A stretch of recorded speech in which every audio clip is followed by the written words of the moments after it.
Hundreds of Hebrew seals and seal impressions have been discovered.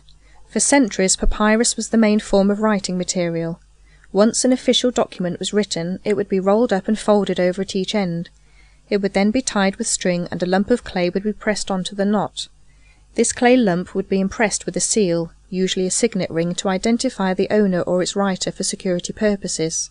A hardened clay seal impression is called a bulla. Top left on the panel is a bulla on which the inscription tells us that it belonged to the 8th century king Ahaz of Judah. We also know it was used to seal a papyrus document because on its back is the imprint of the texture of the papyrus, as well as the impression of the double string with which the document was tied. On the left edge of the front is a fingerprint that may well belong to King Ahaz himself.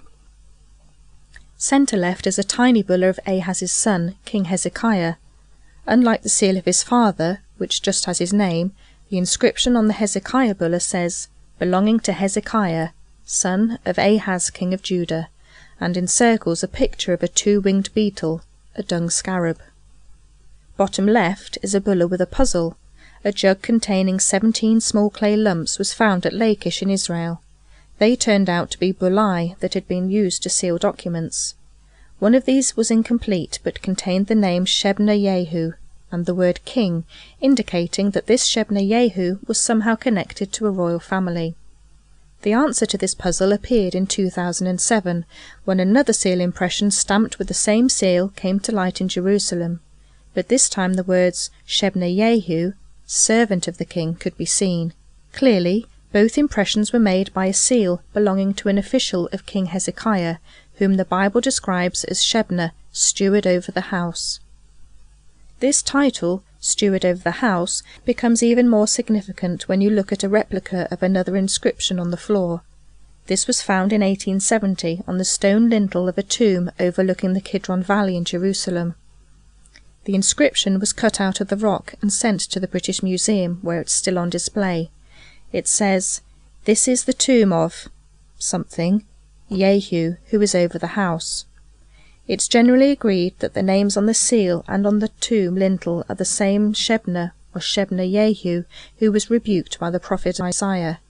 "You who cut out a tomb on the height and carve a dwelling for yourself in the rock."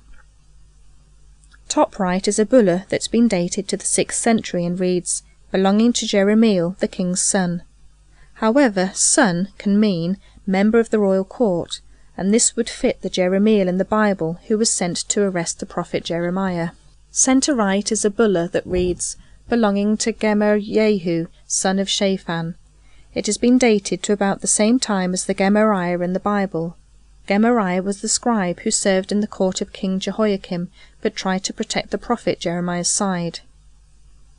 Bottom right is a bulla on which double horizontal lines divide the inscription into 3 sections. It says, "Belonging to Berechiah, son of Neriah, the scribe."